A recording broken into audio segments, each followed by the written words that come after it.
चंद्रशेखर आजाद उर्फ रावण। बीते 24 घंटों में आपको यह नाम कई बार टीवी, सोशल मीडिया, अखबारों के जरिए सुनाई पड़ा होगा, क्योंकि 24 घंटे पहले चंद्रशेखर आजाद उर्फ रावण पर एक हमला होता है, उनकी कार पर हमला होता है। कहा जाता है गोली जो है वो पेट को बिल्कुल छू कर निकल गई, बाल बाल वो बचे। पुलिस मामले में तफ्तीश कर रही है। लेकिन आज हमें लगा कि हम बात करते हैं रावण की कहानी के बारे में। कैसे चंद्रशेखर आजाद रावण बना, कैसे एक व्यक्ति जिसे विदेश में जाकर पढ़ाई करनी थी वो आज नरेंद्र मोदी सरकार के हर फैसले के खिलाफ प्रमुखता से लड़ता हुआ नजर आता है। देश के हर बड़े आंदोलन में एक प्रमुख चेहरों के तौर पर नजर आता है और जो दलितों की सियासत में अपना एक मुकाम पाना चाहता है और धीरे धीरे दलितों में काफी ज्यादा पॉपुलर भी हो गया है। मोदी सरकार के खिलाफ जितने भी ज्वलंत मुद्दे आए उनमें ये प्रमुखता से नजर आया। तो चंद्रशेखर आजाद रावण जो है, इनका जन्म 3 दिसंबर साल 1986 को होता है। 36 साल फिलहाल इनकी उम्र है। यूपी के सहारनपुर में इनका जन्म होता है और पिताजी का नाम गोवर्धन दास है, माताजी का नाम जो है वो कमलेश देवी बताया जाता है। रावण अपने आप को बहुजन कार्यकर्ता कहते हैं, एक अंबेडकरवादी व्यक्ति हैं जो भीम आर्मी के सह संस्थापक और राष्ट्रीय अध्यक्ष हैं। इसके अलावा फरवरी 2021 में इनको लाइमलाइट तब ज्यादा मिल गई जब टाइम्स मैगजीन ने 100 उभरते हुए नेताओं की जो उनकी एनुअल सूची आती है उसमें चंद्रशेखर आजाद रावण का नाम उन 100 लोगों की लिस्ट में निकलकर सामने आ गया। हालांकि रावण हाईलाइट तब ज्यादा हुए थे जब एक पोस्टर जो है वो इनके गांव के बाहर से आया था। एक बैनर लगता है जिसमें लिखा जाता है गड़खौली के महान चमार वेलकम यू। अब आमतौर पर इस शब्द को कुछ लोग ऐसा है जो एक जाति सूचक भेदभाव की वजह मानते हैं, इस शब्द को बोलने से परहेज करते हैं। लेकिन चंद्रशेखर आजाद रावण का यह मानना था कि ये शर्म नहीं बल्कि गर्व का विषय है और इसी वजह से एक बैनर जो है वो गांव के बाहर लगा दिया गया। एक होर्डिंग के बाद बहुजन नेता के तौर पर वो प्रमुखता से आए। आमतौर पर जो बहुजन के नेता हैं वो केवल दलित उत्थान की बात करते हैं, लेकिन चंद्रशेखर आजाद रावण उन नेताओं में से हैं जो थोड़ा बोल्ड बातें करते हैं और दलितों के उत्थान को एक नए सिरे से रिवाइव करने में लगे हुए हैं, जहां पर दब कर नहीं बल्कि डट कर लड़ने की बात है।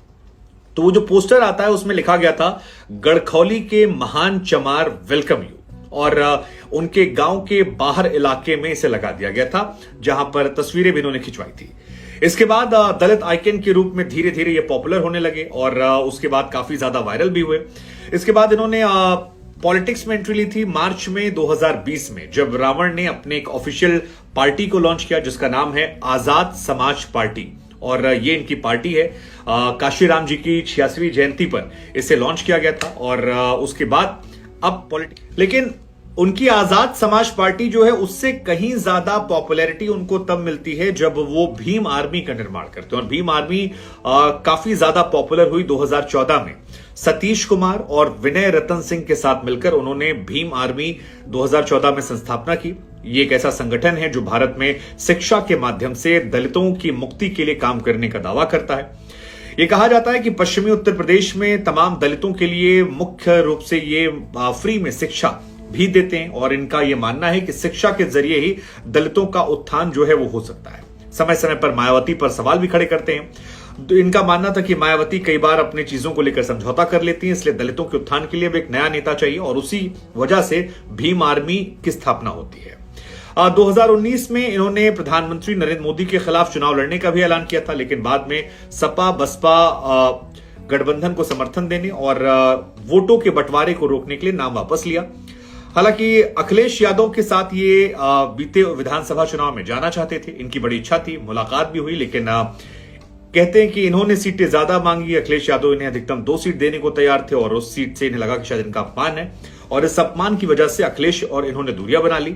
हालांकि जब इन्हें गोली छूकर गई उसके बाद अखिलेश यादव ने भी इनके लिए ट्वीट किया और इनकी जो पार्टी है उसमें संस्थापक जो हैं सरवन कौर जी जो वो थे उनके। अब रावण जो है वो कई विषयों पर हाईलाइट रहे। मसलन आप याद कीजिए सहारनपुर में जो हिंसा हुई थी, उस हिंसा में इनका नाम काफी ज्यादा आया था। सहारनपुर हिंसा में चंद्रशेखर आजाद उर्फ रावण को गिरफ्तार किया गया था, बल्कि गिरफ्तार ही नहीं, इन पर राष्ट्रीय सुरक्षा अधिनियम एनएसए के तहत इन पर कार्रवाई की गई थी। हालांकि बाद में कुछ महीने जब ये जेल रहे उसके बाद इन्हें इलाहाबाद हाईकोर्ट ने ये कहते हुए जमानत दी कि जो इनकी गिरफ्तारी थी वो दरअसल पॉलिटिक्स से प्रेरित थी और राज्य सरकार उन्हें जानबूझकर जेल में रखी।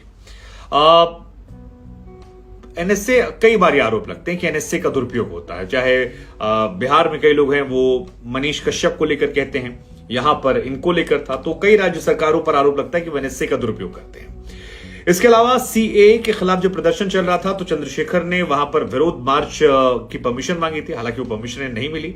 जामा मस्जिद से लेकर जंतर मंतर तक चंद्रशेखर चाहते थे कि जाकर विरोध जताएं, लेकिन पुलिस ने वहां भी उन्हें गिरफ्तार किया और उसके बाद कई दिनों तक चंद्रशेखर आजाद और रावण को वहां गिरफ्तार करके रखा। इसके अलावा 2 बार सीए विरोधी प्रदर्शन में भी चंद्रशेखर रावण जो है वो गिरफ्तार हुए हैं।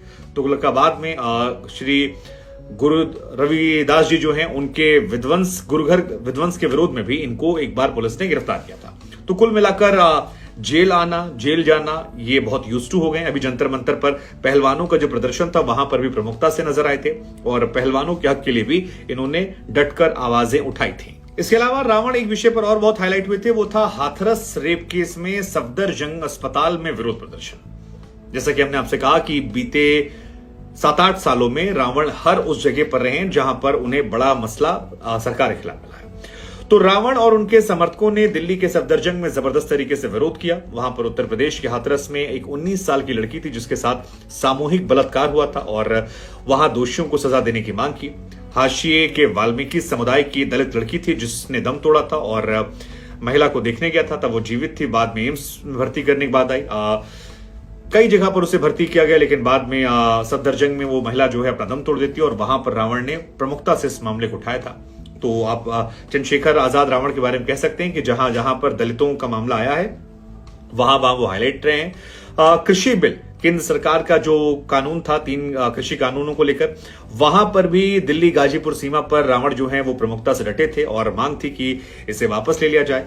हालांकि वहां भी शामिल होते के पहले इन्हें गिरफ्तार कर लिया गया था और काफी बवाल हुआ था, वाटर कैनन का इस्तेमाल हुआ था, आंसू गैस से गोले दागे गए थे। लेकिन कुल मिलाकर आप रावण की शख्सियत ऐसे कह सकते हैं कि फिलहाल यूपी में मायावती के बाद अगर कोई दलितों का एक चेहरा याद आता है तो वो रावण है। क्या भविष्य होगा वो पता नहीं, लेकिन हमारी भी प्रार्थना है, आशा है कि स्वस्थ रहें, मस्त रहें और जो समाज के लिए वो लड़ाई लड़ रहे हैं वो लड़ते रहें। ये कहानी आपको अच्छी लगी हो तो शेयर कीजिएगा। बाकी रावण के बारे में